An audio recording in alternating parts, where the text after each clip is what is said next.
Jo crec que és més complexa que no la realitat que ens ha volgut pintar, de que som els millors, que tenim el major nivell de treballadors, però com sempre aquestes dades es poden mirar de doble sentit. El que tinguem més treballadors efectius és perquè hi ha hagut més gent jove que s'ha incorporat al mercat de treball i evidentment el que s'ha d'incorporar, però el que ens falten són treballadors qualificats.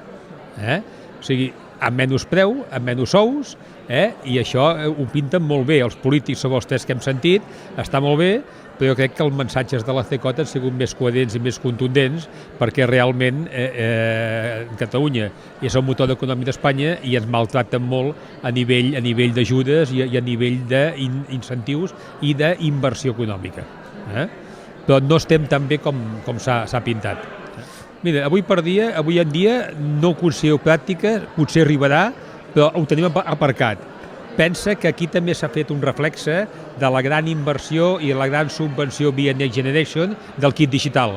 El kit digital és la subvenció que s'està utilitzant menys i que s'utilitza per altres subvencions. O sigui, la gent el kit digital no l'està utilitzant i no l'està demanant a nivell de petita i mitjana empresa.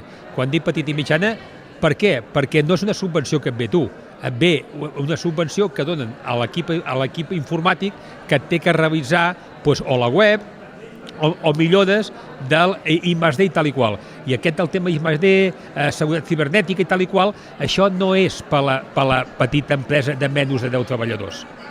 D'acord? I llavors és una de les subvencions que hi ha amb més diners. Si hem sentit el ministre de la Presidència, el Félix Bolaños, el kit digital ha sigut un èxit. No és veritat, és un èxit de diners que encara tenen en una borsa perquè la gent no ho demana i la veritat és que de les empreses de més de 50 treballadors va caducar l'any passat i ho han prorrogat.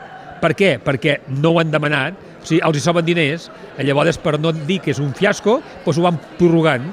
Però nosaltres són de les subvencions que menys demanem.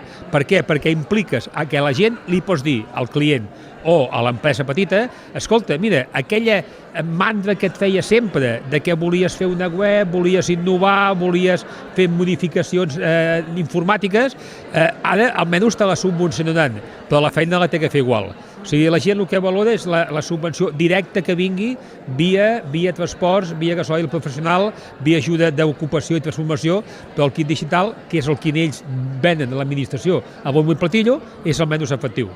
És que quan sents el polític parlar i quan sentim ara aquest acord de 2 hores i mitja menys a la setmana i tal, és com si estigués el govern regulant o administrant per les empreses de l'IBEX.